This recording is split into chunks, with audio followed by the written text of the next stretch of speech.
Hi, my name is Giles, and today I'm going to be presenting some of the topics that St. Thomas Aquinas has brought into our world. So, the main thing I'd like to talk about is the cosmological argument. And basically, Aquinas wanted to be able to find a logical thing to believe to cause creation. And his reasoning for that is that everything has to be caused by or created by something else. So some people could say that the universe has always existed and doesn't need to be explained. But other people can also say that God initially created the universe, but then allowed it to do whatever it did without any interference. So that's saying that God caused the creation, but God didn't do anything after creating it. But his counter argument is saying that God was there for both creating the universe and also for the preservation of the universe in every instant, basically stating that God has shaped the universe in ways that he wanted to shape it. Aquinas' influence on basically the rest of the world is saying that he's one of the top 10 most influential philosophers in Western traditional history. And that's not just like in like certain areas, but it's mostly worldwide and world known, because it's stated that most big philosophers or people that know a lot of philosophies will say that they know at least of Aquinas and know some of his arguments and things.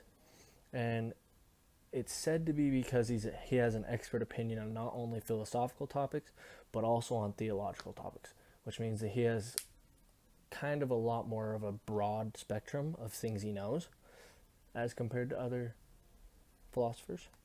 And that also kind of leads into one of his controversies, because people don't know whether to consider him a philosopher or a theologist. But in his own opinion, the difference between a philosopher and a theologist, which he calls a believer, is that a philosopher considers what belongs to proper natures, while a believer considers what is true of a creature and how they are related to God. So, in example, the believer considers that creatures are created by God and subject to him.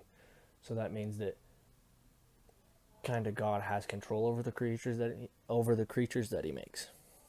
And he also has some arguments about God's omnipotence, which is his basically unlimited power.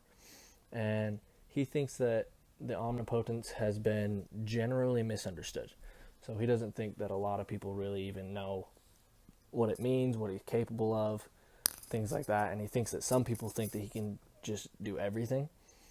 But while the laws of nature had been created by God and reason was given to the humans to deliver truth, Aquinas doesn't think that God has the ability to defy logic. So, kind of in other words, I kind of tried to sum it up, is that God wasn't capable of making things like round squares, because it's extremely logically contradicting, because a square is something that isn't round. So a round square is just completely illogical.